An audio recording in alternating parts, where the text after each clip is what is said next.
Thank you कहानी भाग 9। जैसा कि हमने पिछले भाग में देखा था कि वो दो नन्हे चीते वापस चिड़ियाघर लौट जाते हैं। ये इस कहानी का आखिरी भाग है। रात 11 बजे मम्मी पापा लौट आए। सानिया और चारों बिल्लियां अभी तक जगी हुई थीं। खाना खाकर सब टीवी के सामने बैठे, जहां एक बार फिर दिन भर के समाचार सुनाए जा रहे थे।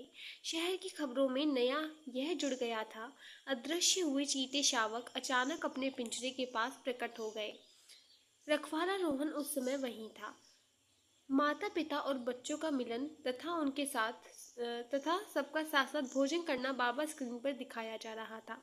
सान्या के मोबाइल पर दिन में दिए गए चित्र देखकर मम्मी कांप उठी। ऐसा एडवेंचर खतरनाक भी हो सकता था। भले ही वह शीशु सही, पर वे दोनों चीते थे, तुम्हें नुकसान पहुंचा सकते थे।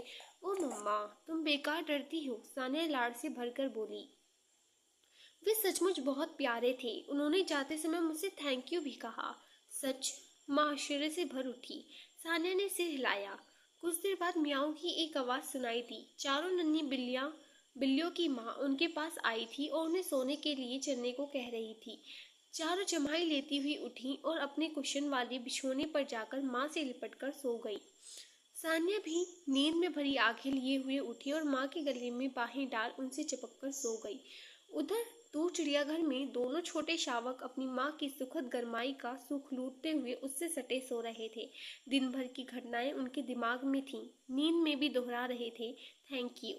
पास लेटी माँ चौंकी जरूर, पर इस अजीब से शब्द का अर्थ नहीं समझ सकी। सच, बारिश का एक दिन इतना कुछ कर जाएगा, किसने सोचा था।